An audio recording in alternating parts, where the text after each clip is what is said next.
Welcome to InTheVortex.Party, your live virtual hot seat podcast for manifestation masters looking to milk reality for everything it's worth. I'm your host, Nick Bro, and I'm here to help you find out where the law of attraction is going wrong so you can get it right. If you'd like to join in our next live call, register at http://InTheVortex.Party. Welcome for another episode of InTheVortex.Party. This is probably our 8th or 9th episode. The format for tonight's call is the same as previous weeks.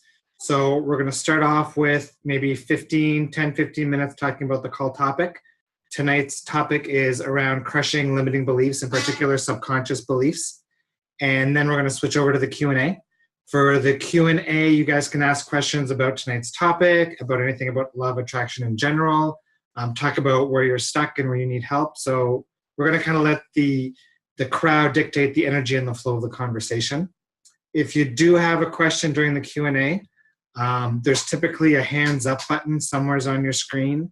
If you can't find the hands up button, just kind of wave frantically or type a message in the group chat, and hopefully we'll see you. So we're going to go ahead and get started.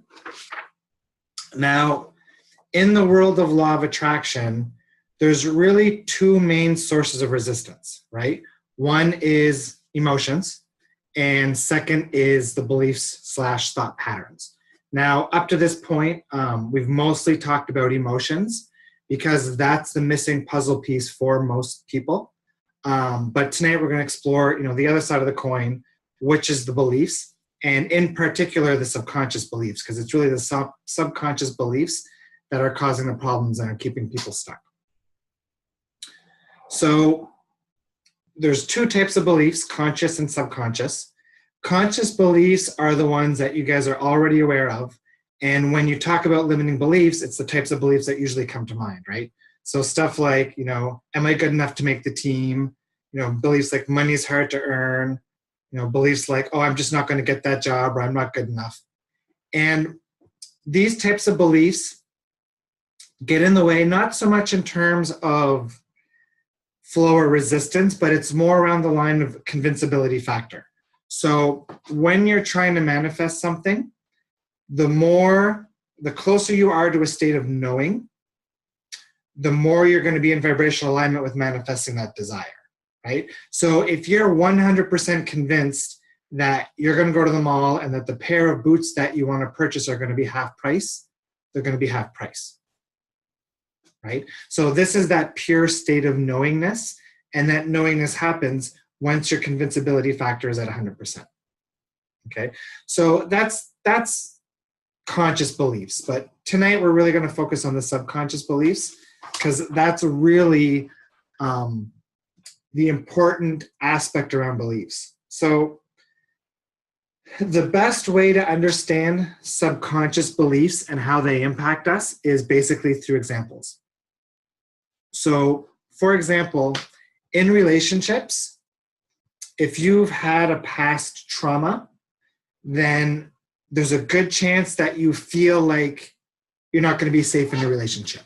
So if you notice you're going through a lot of relationships, and you've got a pattern that, at the 3-month mark, when you start to really connect with that person, you self-sabotage it, or you ruin that relationship.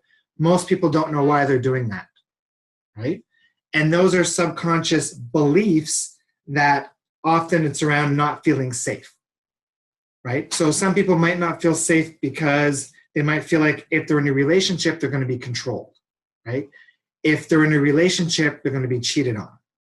Right? If they're in a relationship, they're going to be hurt or rejected. Right? So from a subconscious level, the subconscious mind wants to keep us safe. Right? So a lot of people believe that it's safer not to be in a relationship than to have to step up to those threats of I could be controlled, I could be rejected, I could be hurt, I could be cheated on. Right? And these are beliefs that most people aren't aware of, and they usually set in from a past relationship trauma, right? Does that make sense? Now, another example is money, right? People don't realize that our subconscious beliefs are impacting our spending habits. So, for example, I worked with somebody who ran a business And she realized that every month she was making lots of money, but within a couple of days, the money was gone. No matter what she would do, she could not keep the money in her bank account. And after doing some digging work, we realized that she didn't like her husband's spending habits. So what was going on is she would find any reason and excuse to spend the money that was coming in before her husband had a chance to get his hands on it. And again, this was going on at a subconscious level, right? Another one is coaches, right? I work with a lot of coaches, a lot of practitioners who are trying to bring in more clients. And oftentimes we see subconscious beliefs like, what if I can't help them? Are they going to judge me about my prices? Am I qualified enough to help people? Do I have enough certificates on my wall? Right? These are a lot of beliefs that practitioners have, but they don't realize it. And I'm going to teach you guys how to dig this stuff up in a minute. So we're just going through the examples first.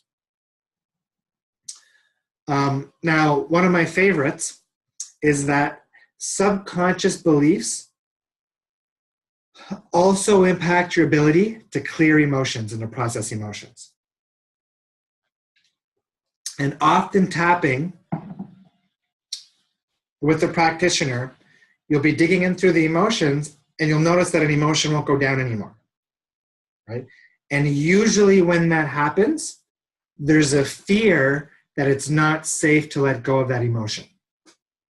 So for example, if you've lived your whole life with an emotion of powerlessness, right, it might not feel safe to let it go, right? Being empowered is unfamiliar, right? So again, there's lack of safety in the unknown, right?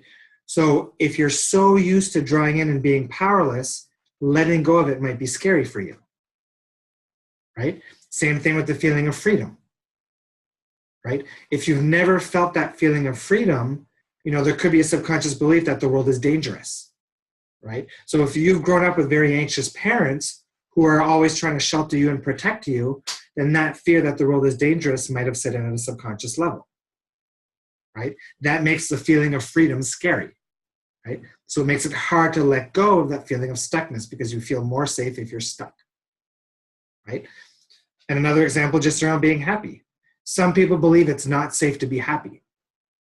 It might be because during childhood, every time you were happy or on a high-flying disc, a sibling or a parent will try to bring you back down, right? You might feel guilty for being happy, right? You might have somebody in your life that's complaining a lot, and by being happy, right, you might feel bad because, well, they're never happy, so why should I be happy? Right? These are all subconscious beliefs that many people are holding on to that they're not aware of. And again, these are aspects that often come up when you're tapping, right? This emotion is not going down. Okay, why is it not going down? Why doesn't it feel safe to let that go? Right? Oh, wait a minute. And then the belief comes up, right? So how do we identify those beliefs, right? It's actually quite simple with the right questions. So what I want you to do, let's see if we can dig some beliefs up right now.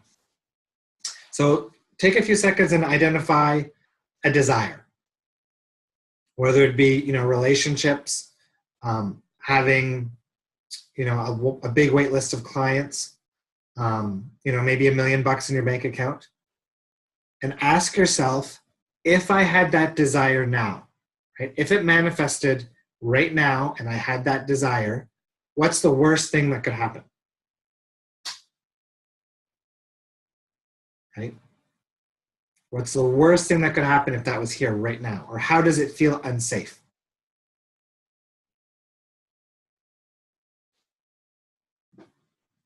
Anybody surprised with what came up? Anybody feel like sharing? Sure, go ahead, Julia. And I'll unmute you. There, go ahead. Go ahead. Okay. I was just thinking the one that you said about over $100 million, or even over $1 million. just thinking about that, I was like, about how being hounded by people who, then want to have that money, basically. Like, I mean, how many people I would know would be like, oh, Julia, can I have some too? And I can have some too. And Absolutely. Yeah, and that's a common one. So the fear that people will take advantage of me. yes. Right? Other fears around money are often, I won't be able to manage it. Right? I'll screw it up. I'll waste it. Right? I'd be afraid of losing it. Yeah, these are all subconscious beliefs, right? Thanks for sharing, Julia. Of course, you're welcome. Anybody else have a good one they want to share? Yeah, go ahead, Danielle. I'll unmute you. Go ahead. So it's quite strange, I think. So I've been like working on trying to get a job for a while. Yeah. And the first thing that kind of came up to me as we're having this conversation is because I'm trying to working on having a job at a certain salary, which essentially would be more than my fiance makes. And the fear that came up would be that he feels insecure with me making more money than him. Absolutely, that's a really good one. And did you realize that fear was present before you thought about it like that? I think it's a fleeting thought that kind of passed through from time to time that I didn't really give any credence to. Yeah, you didn't really get until, and now it's just really come up like, Awesome. okay. Yeah, that's a really good one. Thanks for sharing. Good. Anybody else want to share? Can we get one more? Yeah, go ahead, Anya. Go ahead. Yes, okay. So my desire is to be financially free. Yeah. So have some passive income that would cover our expenses. Yeah. And then that I work because I want to, but not because I have to. Yeah. And the worst thing that would happen would be like super awkward to explain it to everybody that we know why we don't have to work. So that's kind of the fear of other people might judge me. Yes. What are other people going to think? Yeah, and that's quite common. Absolutely. And somehow again the guilt comes up that they, go to work every day and I wouldn't have to. And yeah, so it relates to for you it would be about, and we're going to talk about this in a second, but sometimes in order to let go of a belief, you need to let go of the emotion, the underlying emotion that the belief kind of belongs to first, because sometimes it's the emotions that grip onto the beliefs, right? The beliefs are emotions. So for you, if you have guilt tied to the judgment, then you would want to work on processing the guilt to help ease on that belief and let that belief go. Mm-hmm. Thanks for sharing. Anybody else have anything else they want to share? Any other good discoveries? No? You guys just want to find out how to clear this stuff, don't you? All right, so how do you clear it? How do you deal with the underlying emotions? So, like I just said, the emotions often are holding the belief in place, right? So if you've got nagging thoughts in your head of, I'm not good enough, or you can't do this, or blah, blah, blah, blah, blah, blah, blah, those negative thought patterns are often rooted in emotion. So if you've got this big emotion that you're holding on to that you're not good enough, right? That voice in your head is going to be fueled by that emotion. And by clearing out that emotion, right, by dealing with the emotions, then you're taking the fuel away from those voices, and then those voices are much easier to shift. So the first step, again, is emotional clearing work. By removing those negative emotions, you're giving less power to the voice, right, that holds the belief. I would say once you're done clearing the emotions, if you can skip that step too, but it makes it a lot easier. Next step is things like focus wheels, positive aspect lists, and then reframing. So reframing is basically a process where you're negating the belief by proving the belief false. So for example, if your belief was that it's not safe to have $1 million because I would be greedy, because all rich people are greedy. Okay, which is a common belief, right? Well, if I told you, said, okay, so Bill Gates is rich, but he gives like billions of dollars a year to charities. So is Bill Gates greedy? No. Richard Branson? No. Oprah's not. So those are people who have lots of money and they're not greedy. So does it mean that people who have lots of money are automatically greedy? No, right? So that means the belief is false, right? You're trying to convince, right, or show that negative belief, right, that it's inaccurate, that it's false. Anybody have a belief they want to try reframing? You can give it a go on the call. Did anybody try any money beliefs? So if you had, $1 million in your bank account right now, what belief comes up? How does that feel unsafe? Anybody? Any hands? No? Okay, go ahead, Julia. Well, honestly, when I think about it right this second, I'm like, oh my gosh, it would be, amazing to have that. But at the same time, it does come up to me. It's like the real unsafe is, will I be able to keep it? I mean, will I lose it all somehow or, something like that? So if you had lots of money in your bank account, could you afford to hire like a finance manager? Yes. Okay. And if you had the money to hire somebody to manage your finances for you, would that do the trick? Possibly. I mean, I think some of it is kind of irrational because I know how to budget my money right now. Okay. So it's just like, will I be able to, I guess, just hold on to it? I don't know if the fear is just because, my thing is, can I even get that kind of money? So first of all, there's a belief that you can't. Yes, that's the problem, really. Okay. So are there other people in similar situations as you're in now in your life that have manifested big amounts of money? Not that I'm really close to, but I can say that there are some people who are more comfortable, let's say, than I am right now. So let's say of the 7 billion people on the planet, out of all of those millionaires, which I'm sure there's probably millions of millionaires, Yeah, probably. there's at least one person that was at one point in their life in a similar situation that you're in. Think that's possible? I would think so, yeah.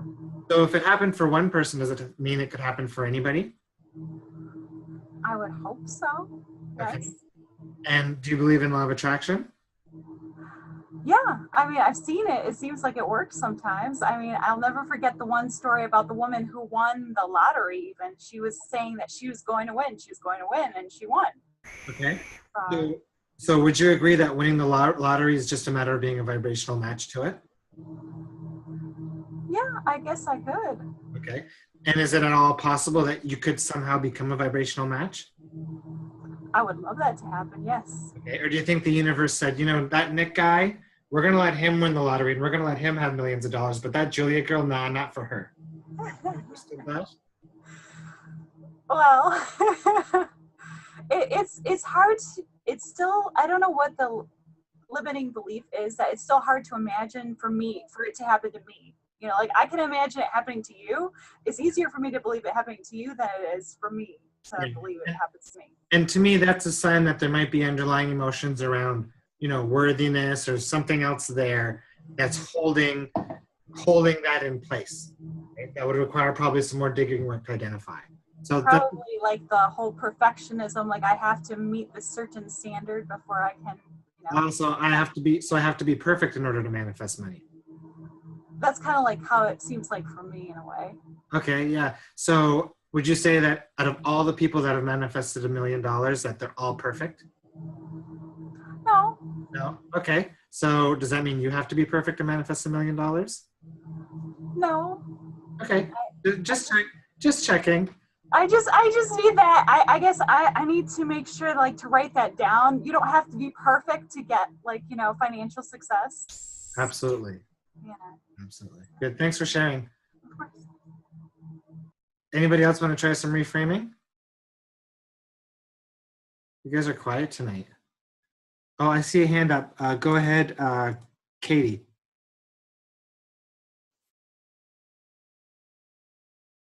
You there, Katie?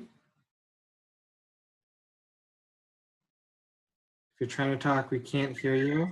Oh, there we go. Hello? Hi. Hey.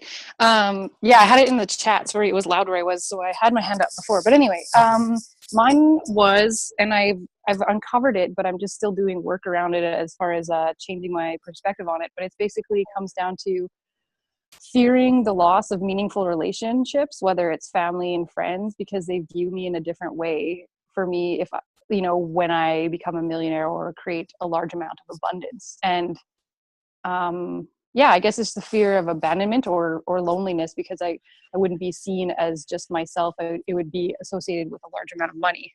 Yeah. So it's a fear, again, similar to what Anya said about judgment, right? Yeah. How are people going to think of me, and how are people going to react? Yeah. Right. So do you believe that everybody that's manifested money has had family that's reacted negatively? I have no idea. Yeah,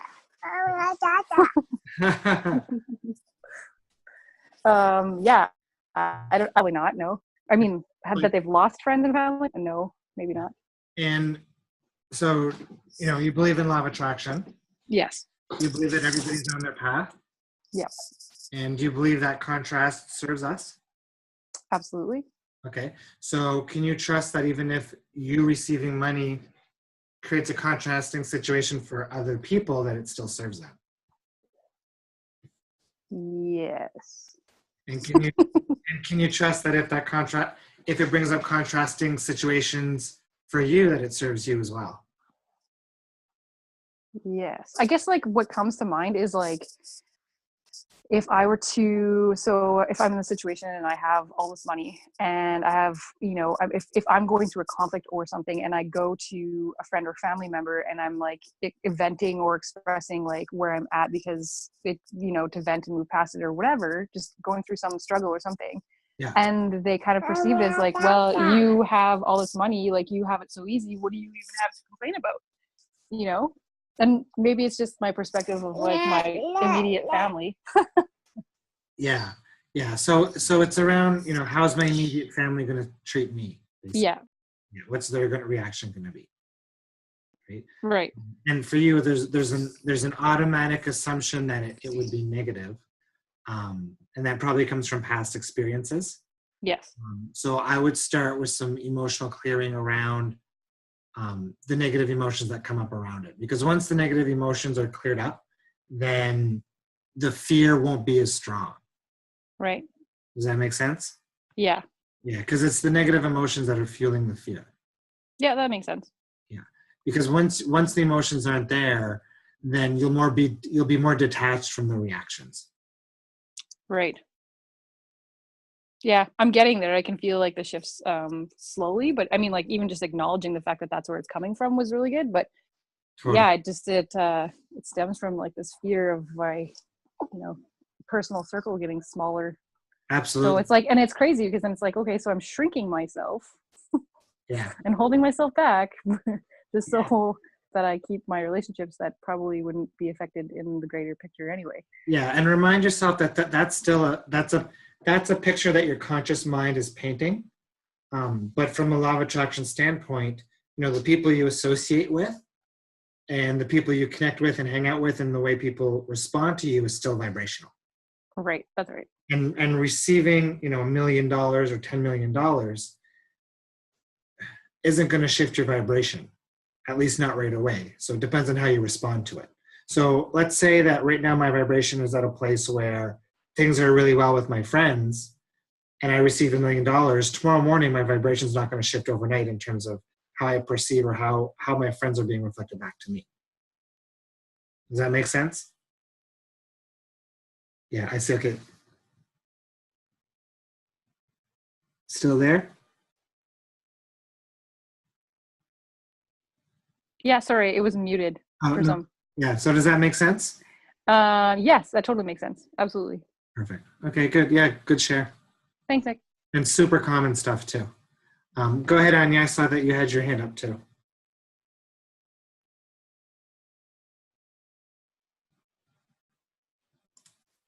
There, I got you unmuted. Oh, okay. Oh, okay. So it's you do it, not me. So Yeah, I was trying. I'll take care of it because it gets Okay. So I just kind of thought that, because I have maybe not with family, but with friends, and I had a thought that I will have probably, I will attract new friends that will be on the same level. So, and will vibrate, you Totally. know, Yeah, higher. you totally could, absolutely. Mm-hmm. Yeah, because we're always in control of our vibration, right? So, just Mm-hmm. depending on your beliefs around friends and your focus point, I don't think,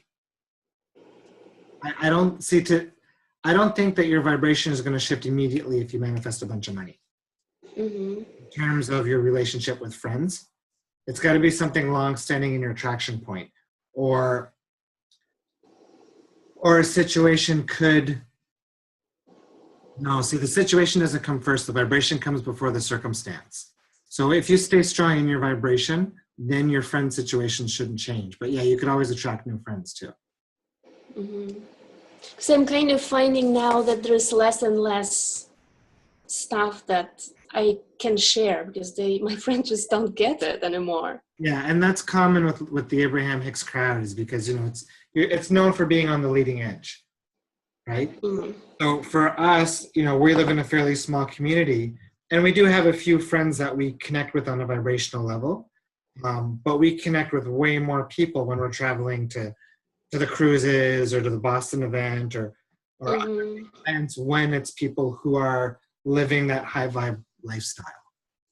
Mm. Yeah.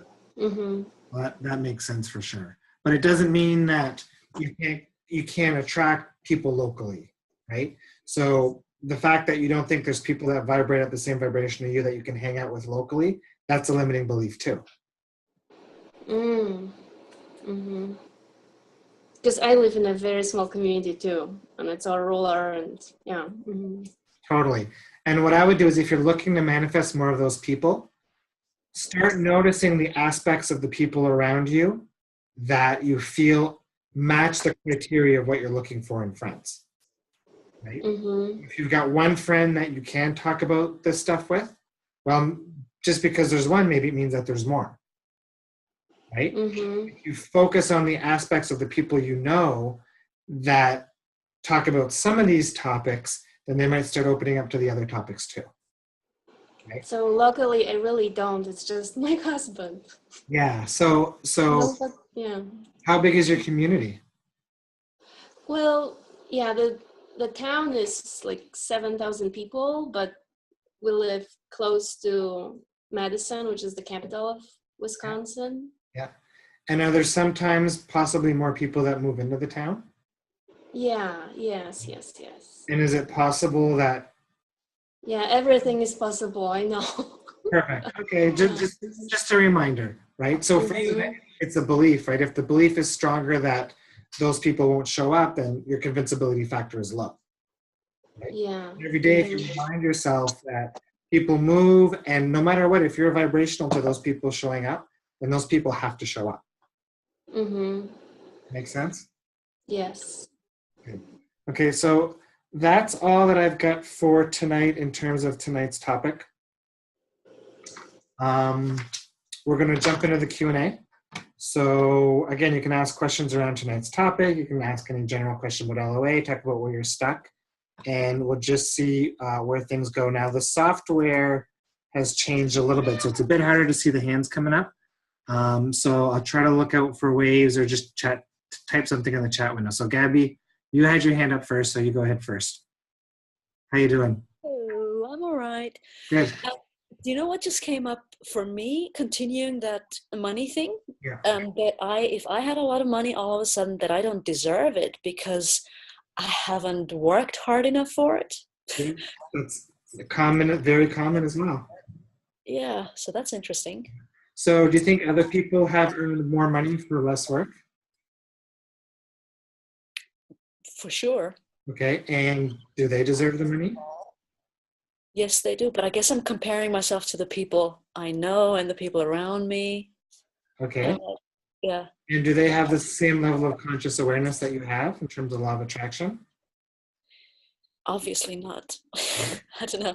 And the universe is giving you a choice in terms of how you want to earn your money, correct? Yeah. I can. Yeah.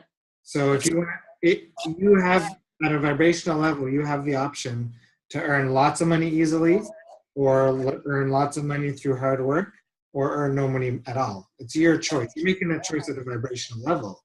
Mm. But the universe is giving you all of those options, correct? Mm. I guess it goes back then to the similar thing that everyone else just mentioned. Then, oh, am I gonna lose the friends, or are they gonna? Yeah. Yeah. So if you lose a friend, does that mean they're no longer a vibrational match to you? So say that again. So if you lose certain friends, so if they kind of fade out of your life, does that mean you're no longer a vibrational match to them?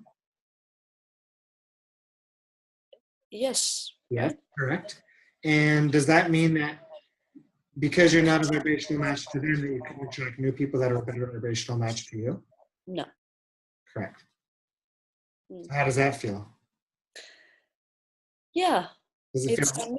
I knew you were gonna say these things, but it's interesting that that thought came up. Like, oh, I don't deserve it. That was the main thing. That was different from everybody else's. What they've already said. Yeah, and that feeling of undeservingness or unworthiness is something that you would start by tapping that out and then doing focus was or positive aspect lists around the belief, and then it should slowly dissolve and fade away.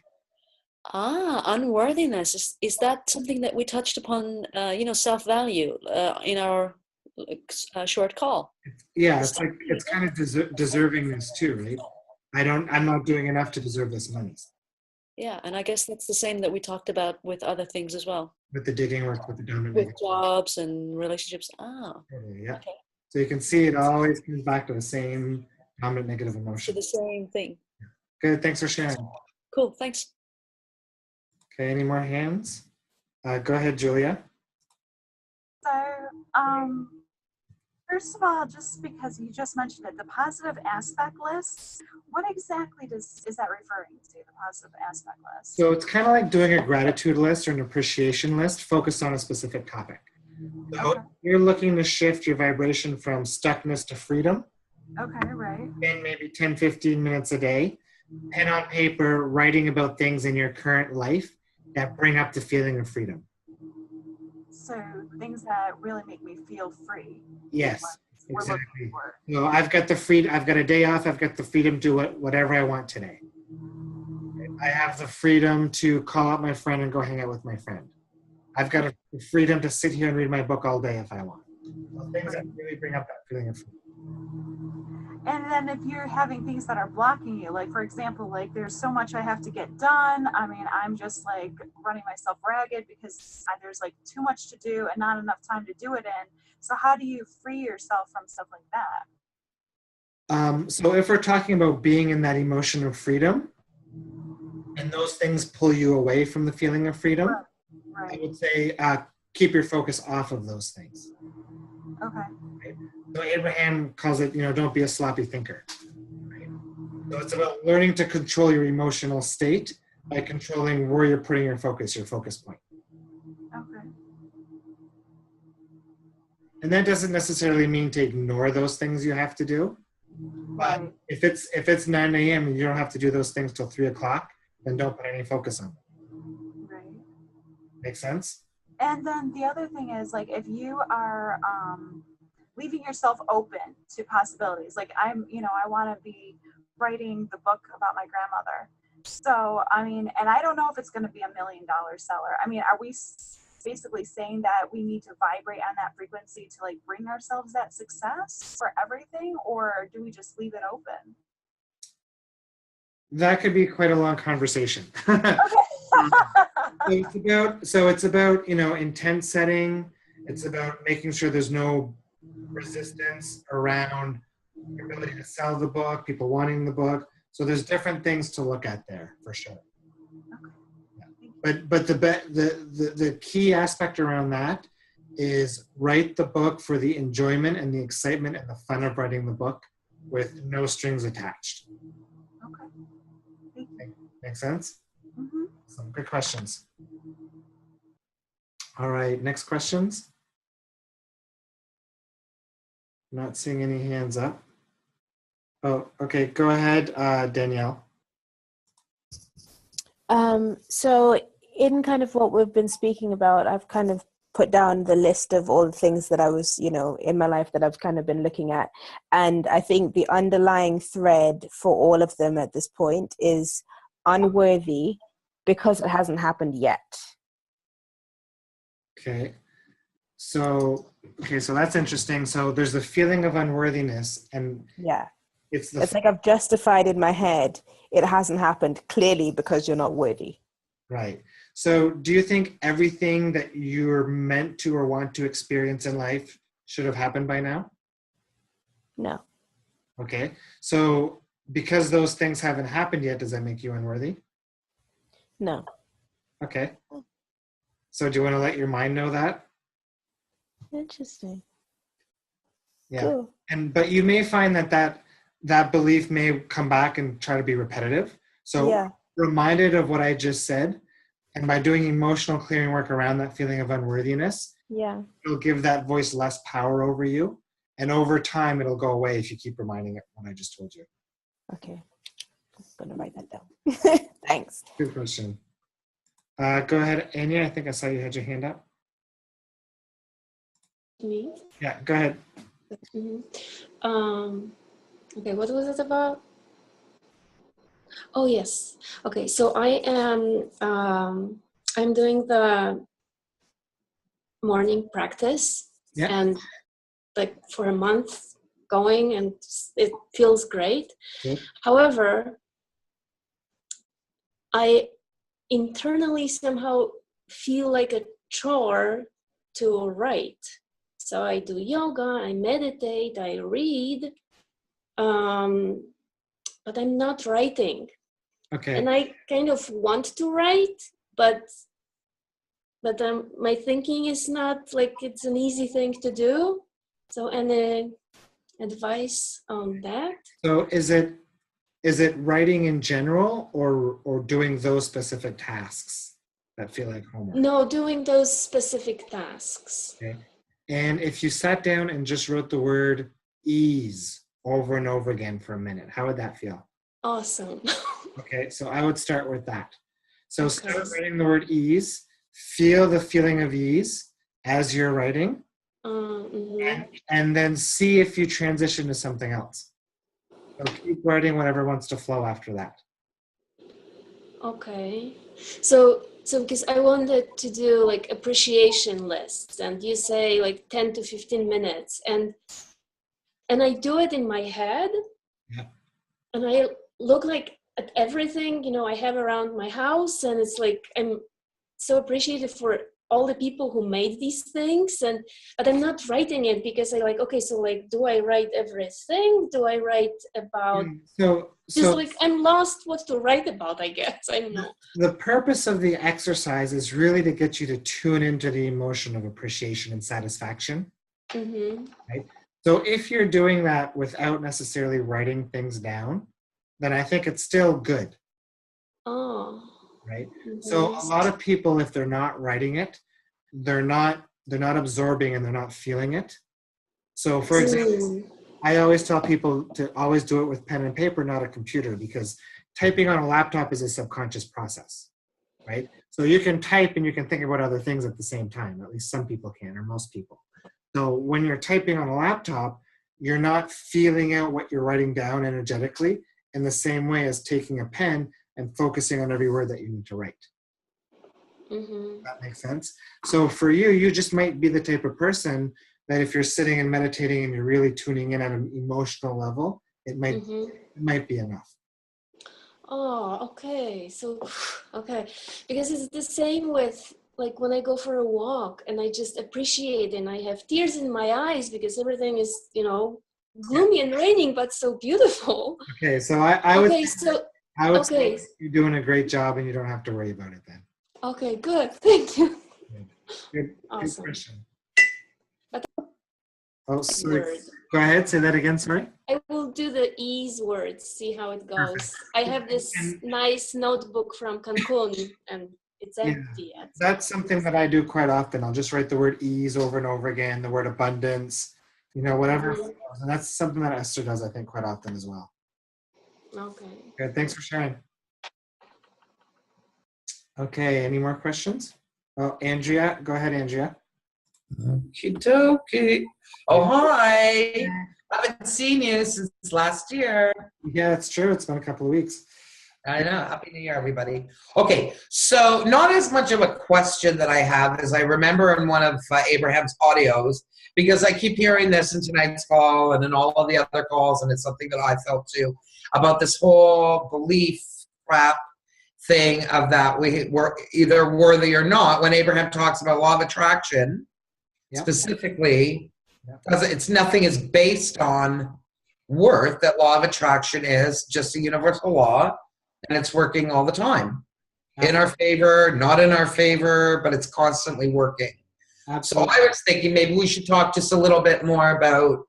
Yeah. So the desires that we manifest are around vibrational match, right? So it's not whether you're a good person, you're a bad person, you deserve this, you don't deserve this. It's all about being a vibrational match, right? So I think, Trump is a good example of, vibrational match. So he might not have the best intent for a lot of things, right? But he's still fantastic at manifesting tons of money and lots of power, right? So, Exactly. So the universe doesn't see things in terms of good, bad, positive, negative. The universe sees everything as simply an experience. Right. And an experience all at different vibrational levels. And what's beautiful about our reality is, even though it happens at a vibrational level, we can choose any experience that we want to choose to experience, right? So, if you look at everything from, a drug addict on the street to, Richard Branson, one person isn't better than the other. They're both at equal levels. It's just two different souls choosing to experience two different experiences for two different types of growth. Right. And as you were saying that, I can see where us as human beings and our conditioning and our belief systems controlling then our emotional states with this whole, I don't feel deserving or I don't feel worthy, fucking with our vibrational match to our set desires. Absolutely. Right? Absolutely. So I would love to hear from you, Nick, some maybe tips or suggestions on when that stuff is popping us up in myself or in any of us, because if it's in me, it's in others, right? Yeah. So particularly more like around unworthiness, you think? Yeah. Yeah. So for me, I have a practiced tendency to kind of view things through the eyes of source, right? So it's around asking yourself, how would source see this, right? Does source say, okay, Andrea, she's not going to be worthy of $1 million business, but, Gabby and Danielle, yes, they are, right? So the universe doesn't play games, and it doesn't say you deserve this and you don't, or you can have this and you don't. It's fair game to everybody, right? The challenge is that when we're born, we come in with, how does Abraham put it? A predetermined vibrational mappings, right? So we come in with certain things in our vibration based on, what we're looking to experience in this life, right? So for some people, they might be born with a vibration that it's easy to shoot free throws. Some people might be born great at playing piano, and some people might be born with other skills. But in terms of a manifestation standpoint, everybody's at an equal playing field in terms of earning and deservingness of whatever they want. Okay. So then it is to see and speak through the eyes of source. Absolutely. Yeah. And our inner being wants us to have everything that we want, right? The greater part of us is in the non-physical, and it's trying to bring us all of our desires, right? And it would if we wouldn't be hanging on to so much resistance and trying to control our reality so much, right? Thank you. Makes sense? Good topic, good conversation. Thanks. Thanks. All right, any more questions? Going around. Yeah, go ahead, Julia. Okay, one other question that popped in my head while we were, when we were listening to everybody, was when you're talking about, let's say, manifesting a balance. For example, that's something that I've been, whenever I think about it, it's like the thing I'm drawn to most right now is like, I'd like a balance. I mean, I'm a hard worker. I'm a person who's, very giving. And I also would like to have a balance so where I can feel like my time, energy, money, I can feel like that's all coming together in a whole, like a cohesive unit. Yeah. So if I'm manifesting that, what should I be, I guess meditating on or doing something to help me with this balance? Yeah. So for me, it sounds like you want less efforting. Say what? So to me, it sounds like you want less effort. Less effort? Yeah, maybe in a way. I kind of wish that it wouldn't have to be. It feels like it's so hard to get that balance. So much work.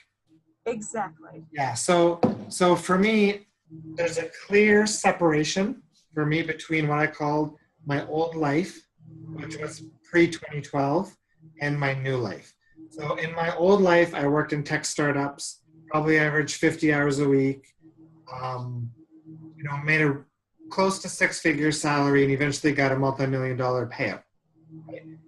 In my new life, and in that life, it was male energy driven, hard work, 50 hours a week, 3 weeks vacation a year, tiring, stress, the way probably 90% of America is living their life. Exactly. Now, post 2012, I operate more in a female energy, more allowing, more following flow. And now I'm making six figures on average monthly, right? Not six figures a month, but on a year, I'm making six figures. So my salary now is more than what it was back then. I do much less work. I work with on average maybe 5 to 6, sometimes 7 clients at a time, right? So that's basically 6 or 7 sessions a week, right? Plus my speaking engagements and a few other things. So now I'm working my life is much more effortless. I've got much more free time. And now I know that income has nothing to do with effort. Right? That's what we're trained. Right. Work harder. But once you realize and understand that income is vibrational, it's about getting into alignment and then following inspired action. Right? Now, I've been working at this stuff for a long time, and I've been doing a lot of clearing work for the last 5 years and a lot of self-work. Right? And it didn't all happen overnight, but it also doesn't mean it has to happen. It has to be that way for you guys. Right? So, the clients that I work with, they have big shifts probably within one of my clients now within 5 weeks, she upped the number of clients that were signing up. She got a trip to Costa Rica, and she said she's been the happiest she's been in her whole life. Right? So just because I took the long scenic route doesn't mean that it's going to be like that for you guys. Right? So for you, and the answer to your question is really about learning to shift away from effort and understanding that manifestation and the things we bring into our life is vibrational.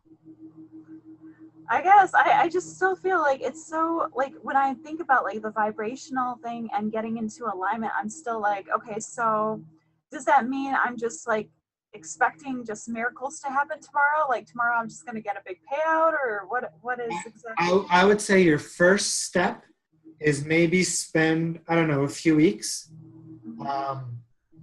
focusing on doing what feels good for you and what excites you instead of doing what you think you need to do. So feeling, basically doing what feels good to me, basically, Yeah. you're saying? Doing what excites you, doing what feels good to you, and cutting down on the things you feel like you need to do. So, and when I say that, I don't mean quit your job and don't go to work. So what I mean is basically try to increase, fun time and me time, and decrease this giant to-do list of things that you feel like you absolutely have to get done immediately. Okay. Make sense? I guess in that sense that makes sense to me, because I'm like, okay, I need to focus on, what is making me feel like, okay, this is what's exciting me. This is my thing. basically. You're saying Yeah. that. And the more, a lot of us are disconnected from that guidance and that excitement because we're so used to turning it out because we're putting our to-do list top priority. Way up here, like saying, I have to do this, I have to do that, and I have to do this. Yeah. So I would say take fun and excitement and bump it up your priority list a little bit. Because doing things out of a place of alignment, things are going to get done much quicker, much easier from a place of alignment than from a place of effort. And that's why that morning practice is so important. Okay. Thank you. Good questions, good conversation. I see a message in the chat window from Carol, or Carolyn, or Caroline. She says, I'm curious how you keep pre-2012 in past and be strong in your new life, aka the fear of going back. So for me, sorry, I'll go ahead and mute that. So for me, the fear of going back has never really been present. And I think for me, it's that I have a strong knowing that my inner being is always guiding me and that I'm always on my path and that you can never really get it wrong. So in a nutshell, does that answer your question good enough? Right? And knowing that even if more contrast, lands on my lap, that contrast is still there for my growth. Right? So as long as I allow myself to flow through it and not resist it, I'll get to the other side much quicker and I'll bounce much higher. Because contrast is always there to bring expansion and growth and higher levels of understanding. Does that help? Perfect. Good. Thanks. Any other hands popping up? Gabby? Yeah, go ahead, Gabby. While we're on the topic, we've been meaning to ask you about so you told us a little bit about your story, about your past. Yeah. Can you share something about the time when you said you were really down, you were going through a divorce, and then how you met Anika, how that worked with you, where she was at that time, where you were, if it was actually... Yeah, so I left my marriage, I think, in early 12, I think like February, March. And then I'd say about 4 months later, I was living where I've now built my house. And I was kind of at a low point because even though I knew I had made the right decision to leave my marriage, so I'm just going to mute you for a second here. Even though I was happy with my decision to leave my marriage and I knew it was the right decision, I still miss my kids a lot because I only got to see them half a week.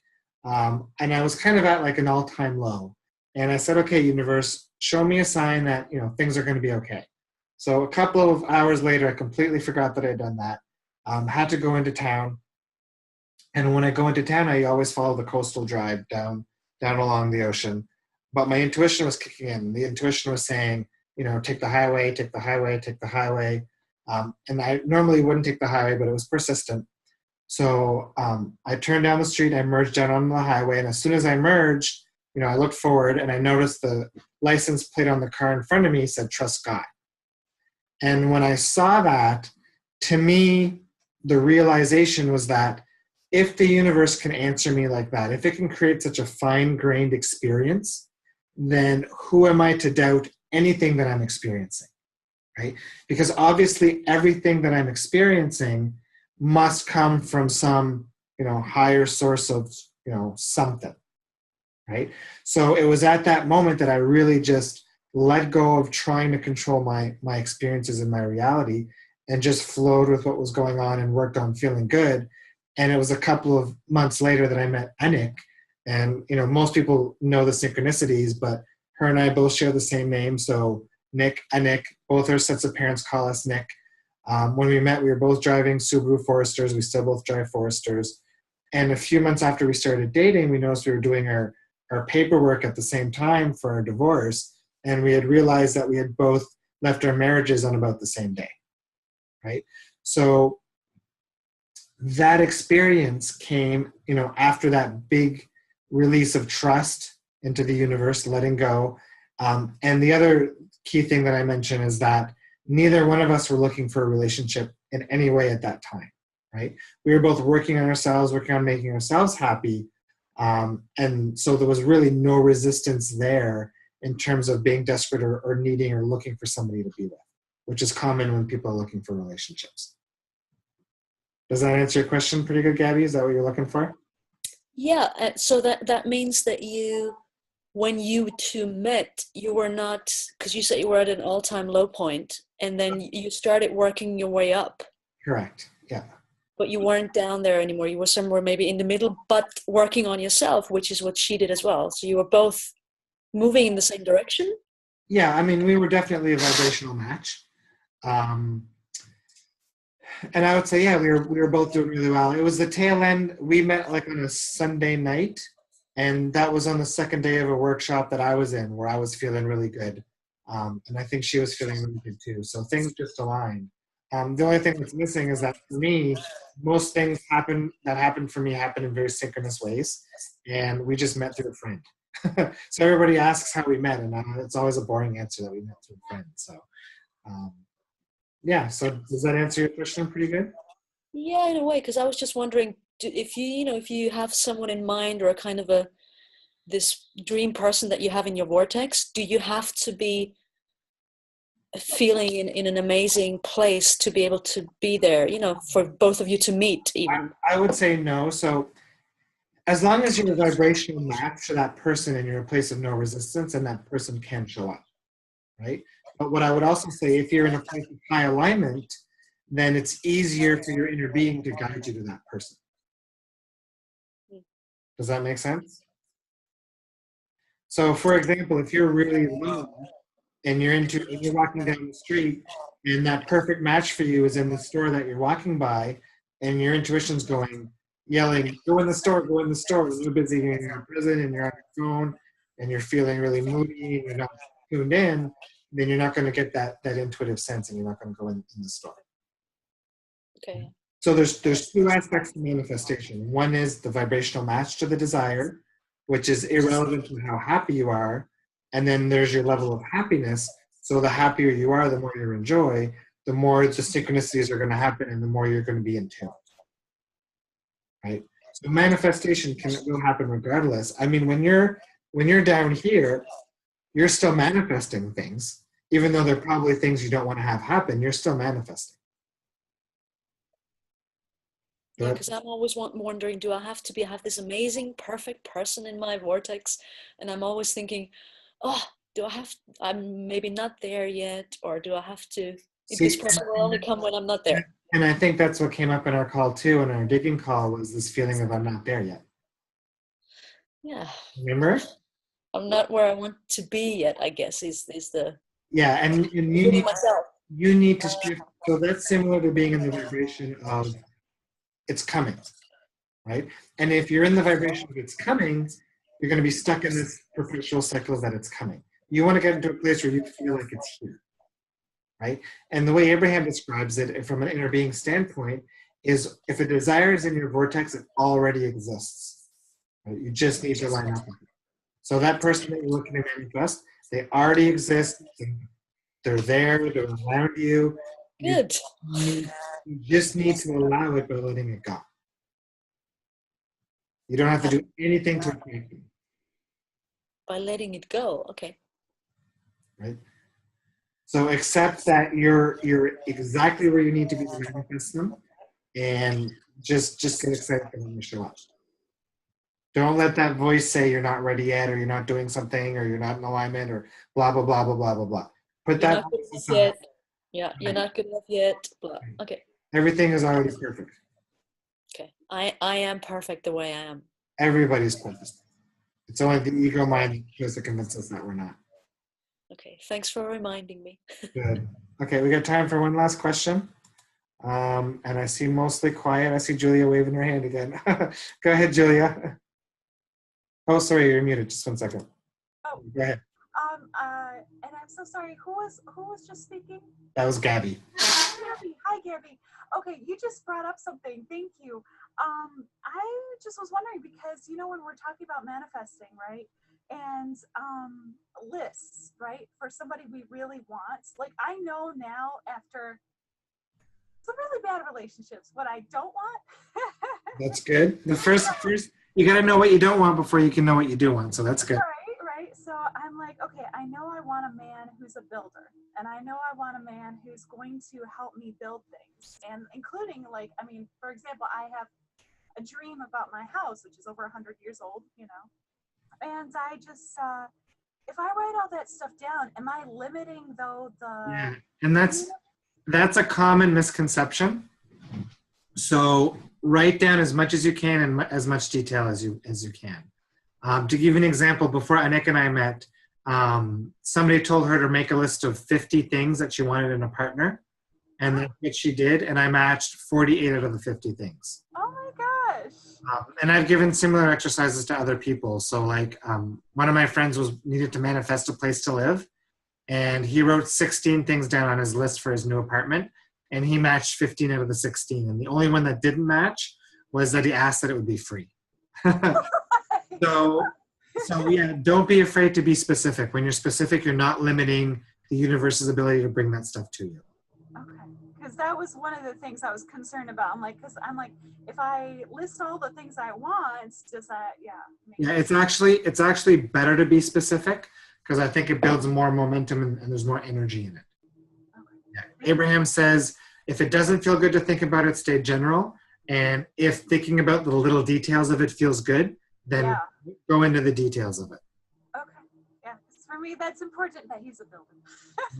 Good.